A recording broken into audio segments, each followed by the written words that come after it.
Hi, this is Maginoni, and here's some reviews for you. We have AVX number 11, Wolverine the X-Men 16, and New Avengers number 30. Now, this is going to be some spoilers, but the spoilers are going to be for AVX 11. I'll do that at the end, so that way you don't have to fast forward or anything like that. Oh, let's see here. Let's do Wolverine and the X-Men. Because this book is completely out of place, which under normal circumstances, I don't like the idea when it's out of place, but this is something that's a little bit more than just an AVX crossover. Because this is, I guess you can call it an origin type issue. We see the Hellfire Club kids, and they're basically selling Sentinels to wealthy, business people, countries, things like that. And the Phoenix Force 5 comes charging in, takes care of business, and then eventually when Cyclops realizes that those kids are really the ones responsible for everything, they send him to jail. And I'm like, well, okay, you send them to jail, but why would they really send them to jail? Just kill them, just get rid of them. Send them up into space. But that's besides the point. Once they send them to jail, then we get the origin issue of Kilgore. And I mean, the kid's really demented and twisted. And I think overall, I mean, the issue's a good issue. We needed an issue like this a long time ago, so I'm glad we got it. And it basically, I guess what it really does is it puts the Hellfire Club back into the continuity of what's going on in the title. So I guess for that it's good. And I really did enjoy it.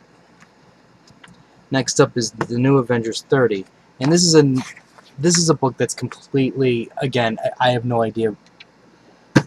Okay, now granted, it does say read this after AVX 11, but I don't know how this really takes place after AVX number 11. I need to see 12, because in this issue it starts off with Emma being captured, and while that might be a spoiler, I don't think it's a spoiler, because if you look at their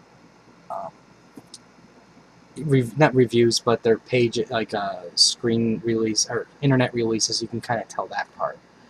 Now, there is some really good dialogue in here between Luke Cage and Daredevil, and everything that goes on in this issue is basically designed around Luke Cage and his decision on, is he going to stay with the Avengers or become a family man. And I think overall they did a really fantastic job with it.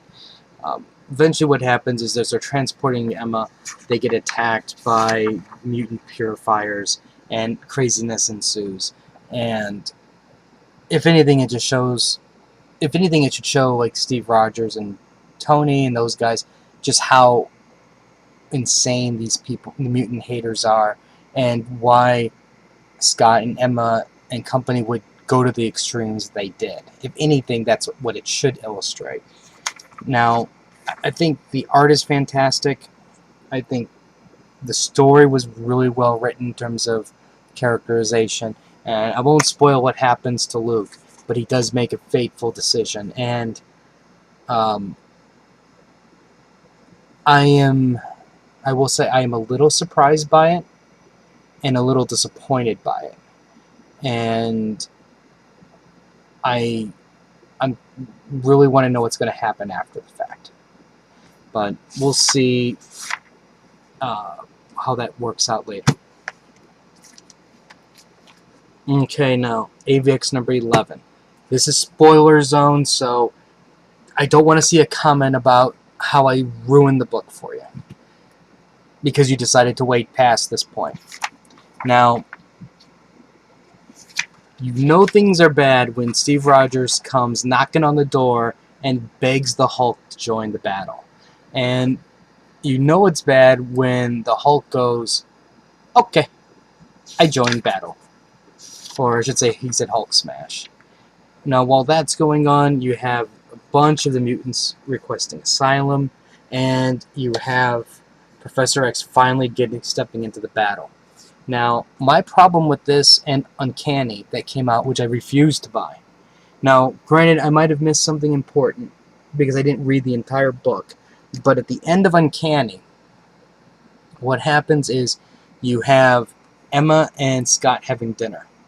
And Emma mentions the fact that she thought about having an affair with Namor. And Cyclops eventually blasts her with his optic beam and she disappears. Now, maybe this happened on the psychic plane and, you know, him blasting her means nothing. Okay, if that's the case, no harm, no foul. If it didn't happen on that, then there's a problem.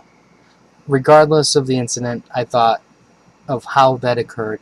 I just didn't want to deal with Gillen's writing, and I didn't want to deal with it, so I left that one alone. Anyways, this issue here shows nothing about that conversation. They basically ignore that even happened. Now, from there, you get Professor Xavier starting the battle on a psychic plane, because if you notice, there's this going on, and then there's that going on. Now, I thought part of this the double page spread, was great. There's some really very cool things going on. Yeah, especially with the way Professor X is looking at Cyclops, and you have Doctor Strange restraining him. That's fantastic. I like Hawkeye in the background, ready to shoot Scott with an arrow. Of course, his arrow isn't quite aiming at Scott, but that's besides the point. Now, I do have some problems, like the way Luke Cage is just standing there, and these guys over here. It doesn't quite look battle ready, but I'll forgive all that, because overall I thought this was a decent spread. Sorry about that. Still kind of getting over the cold. Now, the battle is great. There's a lot of very cool things going on in the fight. Lots of snap dialogue going back and forth. Scott's taking a pounding, which was partially surprising, but at the same time he's getting hit by the Scarlet Witch, and so I can kind of see where that's jacking him up. And eventually Scott goes, you know what, I gotta take out Emma, steal her power, and he does it in a very, very brutal way. He basically chokes her out. And I don't know how more brutal you can get than that, especially to your girlfriend. Once that happens, you have Professor X basically going, "What the hell are you doing, Scott? I gotta stop you." And Cyclops kills Professor Xavier and becomes Dark Phoenix.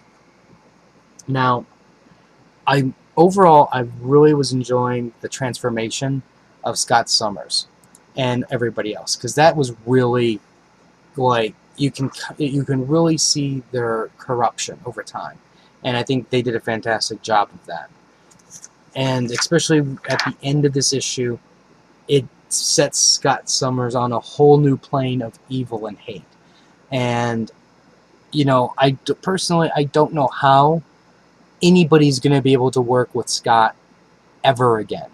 I mean, I just don't understand it. Like, when I see the pictures of Marvel Now with Emma, Scott, and Magneto standing side by side, I'm like, are you insane? He choked you out, and yet you're still standing there with him. But I guess if you look at real life, you have Rihanna and Chris Brown, and Chris Brown beat her, and yet she's kissing him, and looks like everything's going to go back to normal again. So I guess there's, issues like that. But anyways, beyond that part, you have Cyclops killing Professor X. And I know Marvel came out and said, this is a permanent death, we have no plans on bringing him back. I say this is complete and utter horse crap. I fully understand that what they're trying to do is present the mutants into a new world of Marvel Now, without Professor X, and how they deal with his death and things like that. And I applaud that. But I think we all know that give it some time. Once the Marvel Now shine wears off, eventually what's going to happen is, maybe, I'll say 4 years from now, because you have to figure the Marvel Now plan's going to go, they have the plan probably for the year, maybe have a loose outline for the next year, but we're going maybe 4 years, about 4 years or so. Somebody's going to get the idea, of how to bring him back. And then if the fans' outcry is so strong that they want Professor Xavier, where every time you go see Marvel at a convention, they go, "We want Professor X, we want Professor X," then Xavier's coming back sooner. But I think we're looking at a minimum of 4 years, maybe 5 years. He will be back, because some great crisis is going to befall the mutants, and somebody's going to figure out a way to bring him back. Maybe the Phoenix, since you rise from the dead on the Phoenix, maybe because he was killed by the Phoenix, that will allow him to rise from the dead again. But anyways, I thought overall this was like a really, really strong issue.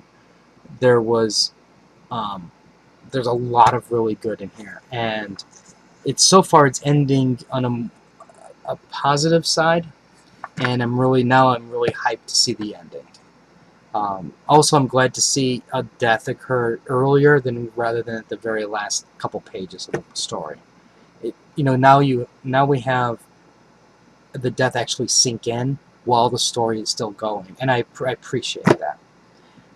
Anyways, thumbs up. If you have any comments or questions, let me know. Oh, and I guess you guys probably want a code, don't you? I'll give you a code.